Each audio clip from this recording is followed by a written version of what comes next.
Come, sit down. This one is going to hurt. I am warning you now not to frighten you away, but because some stories deserve that kind of honesty before they begin.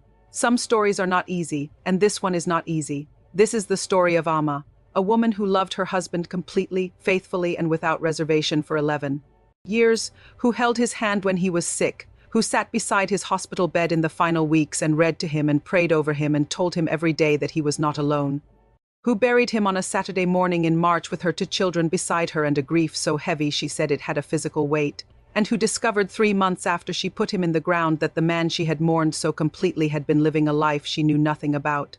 There was another woman, there was another child, a 7-year-old boy with Quame's eyes and Quame's jaw and Quame's exact way of tilting his head when he was thinking. A child who had existed for 7 years while Amma was in the same house, the same bed, the same marriage, completely unaware. Come, let me tell you her story. Amma and Quame had met in their final year at the University of Ghana in Legon. She was studying law, he was studying engineering. They had argued at a debate event opposite sides, different positions, and he had found her afterwards and said with complete confidence, "You were wrong. But you argued it beautifully. Can I buy you a drink?" She had laughed. She had said yes. They married 4 years later, a big Accra wedding, the kind with 3 outfit changes and a reception that went until 2 in the morning, and aunties who cried before the ceremony even started. 11 years, 2 children, a daughter of 9 and a son of 6.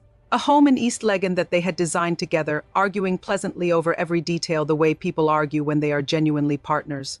Quame was not a perfect man, no man is, but he was present, consistent, the kind of father who coached his daughter's school quiz team and taught his son to ride a bicycle on a Sunday morning and came home for dinner more nights than not. Amma had no reason to doubt him. She had no reason because he had given her none. Not a phone left open, not a receipt in a pocket, not a change in behavior that could not be explained by work pressure or tiredness or the ordinary fluctuations of a long marriage. He had been careful, meticulous, the way a man is careful and meticulous when he has something very specific to protect. Quame was diagnosed with a heart condition in his 41st year. Serious but manageable, the doctors said, if he followed the protocol carefully. He followed it for 2 years, and then his body stopped cooperating with the protocol. The last 3 months of his life were spent largely in the hospital and at home under care. Amma was there for all of it. She took emergency leave from her law firm. She coordinated the doctors, the medications, the family visits, the children's school runs, the household, all of it, simultaneously, while watching the man she loved become smaller in his bed. She held his hand the night he died. She was the last person he spoke to. What he said to her in those final hours she has never shared publicly. She keeps those words for herself. Whatever they were the last words of a man who knew he was leaving and chose what to say in that knowledge. He did not say, "There is something I need to tell you." He did not say, "I am sorry for something you do not yet know about." He left, and he took his secret with him. Or so he believed. 3 months after the funeral, a letter arrived at the house. Handwritten, a woman's handwriting, addressed to Amma by name. Inside was a single page, no long explanation, no dramatic declaration. Just a woman who said she had waited out of respect for the mourning period and could wait no longer because her son was asking questions she did not know how to answer alone. Her name was Abina. She had known Quame for 9 years. Their son, his name was Kojo, was 7 years old. She included a photograph. Amma said she looked at that photograph for a very long time, not because she needed to. The resemblance was immediate and undeniable. The boy had Quame's eyes, his jaw, the exact tilt of his head that she had looked at across a dinner table for 11 years. She put the photograph down on the kitchen table. She went to the sink. She stood there with the water running for a long time without using it. And then she turned it off, sat back down, and picked the photograph up again. Because she is a lawyer, and lawyers, even in their worst moments, make themselves look at the evidence. She contacted Abina. Not immediately, it took her 2 weeks to be able to form the words. But she contacted her, calmly, briefly, through a message that said only that she had received the letter and would like to verify the claim through a DNA test before any further conversation. Abina agreed immediately. Amma noted this. A woman who agrees immediately to a DNA test is a woman who already knows the answer. The test was done. The results came back on a Thursday afternoon. Amma was at her office when they arrived by email. She read them at her desk. She closed her laptop. She told her secretary she was leaving for the day. She drove to a quiet spot near the Accra waterfront and she sat in her car and she allowed herself for exactly 1 hour to feel everything. The grief of the loss she had already been carrying, which was now larger and differently shaped than it had been that morning. The rage at a man she could not confront because he was no longer alive to be confronted. The particular cruelty of that of having been betrayed by someone who had already removed themselves from the possibility of accountability, and underneath the grief and the rage something smaller and more confusing. A thought she did not want to have but could not stop having. That boy had lost his father too, that 7-year-old child with Quame's eyes and Quame's jaw. He had lost his father too, and he had not chosen any of this any more than Amma had. She told her mother first, then her closest friend, then carefully a counselor she had been seeing since Quame's death.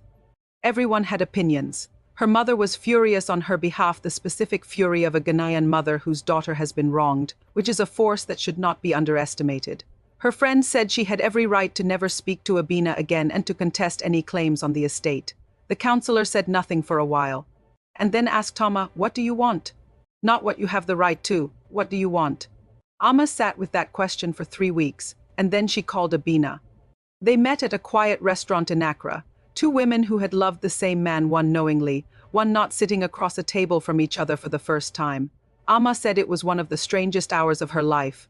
Abina, she discovered, had not known Quame was married when they first met. By the time she found out, by the time she understood the full picture, she was already pregnant. She had made choices in that situation that Amma did not have to agree with, but she had not set out to destroy a marriage.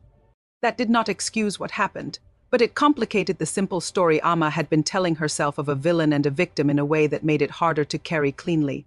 She looked at Abina across that table and she said, "I cannot be your friend.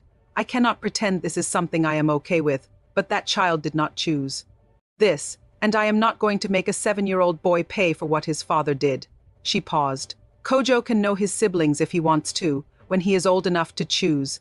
That is all I can offer right now. That is everything I have." Abina nodded. Her eyes were wet. That was the end of the meeting. Amma drove home. She sat in the driveway for a long time. Then she went inside, made dinner for her children, helped her daughter with homework, read her son a bedtime story, and then sat alone in her kitchen in the quiet and allowed herself to grieve again. Not just Quame, but the version of Quame she had believed in, the marriage she had thought she understood, the 11 years she could no longer hold in exactly the same way. You can love someone and grieve them and be furious at them all at the same time. Amma was learning that. Let me tell you what Amma's story teaches us. First, some betrayals arrive after the person is gone, and that is its own specific cruelty because there is no confrontation, no apology, no closure that comes from a conversation. Amma had to find a way to process a betrayal without the person responsible being available to be held accountable. If you are carrying something like that, a wrong done by someone who is no longer here, hear me, you are allowed to be angry at someone you also loved. You are allowed to grieve the good and be furious at the bad at the same time. Those two things do not cancel each other out. Second, the innocent always pay the price for other people's secrets. Kojo paid, Amma's children paid, Abina in her own complicated way paid. The person most protected by Quame's secret was Quame himself. That is always the case with hidden things. The person keeping the secret carries the least of the weight. Everyone around them carries the most. Third, grace does not mean pretending. What Amma offered the possibility of Kojo knowing his siblings one day was not forgiveness of Quame. It was not acceptance of what happened. It was simply a woman deciding that a child's future should not be determined by an adult's sin. That is not weakness. That is the kind of strength that takes years to build. There is a scripture, Psalm 34 verse 18. The Lord is close to the brokenhearted and saves those who are crushed in spirit. Not the Lord explains everything to the brokenhearted. Not the Lord makes it make sense. Close. He comes close in the car at the waterfront, in the kitchen after the children are asleep, in the driveway before you go inside, in every quiet place where you are sitting with something too heavy to carry and too real to put down. He comes close. If you are sitting with a betrayal that has no clean ending, no confrontation, no apology, no resolution, hear me. You do not need a clean ending to begin healing. You just need to decide one day at a time that what was done to you will not be the thing that defines what you do next. Amma is still deciding that every day, and every day she gets up and makes breakfast for her children and goes to work and comes home, and that, my people, is what survival looks like from the inside, not dramatic. Not resolved, just continuing, just continuing. That is Amma's story. I have told you all of it. If it touched you, leave a comment. Have you ever discovered something about someone after they were gone that changed everything? This is a safe place to speak. Share this with someone who needs to hear today that you can grieve someone and be angry at them at the same time, that both things are allowed. Subscribe to Betrayal Patterns. Every week I sit down and tell you a story about betrayal, about survival, about the choices people make and the ones left behind to live with them. I will see you next time. Take care of yourselves.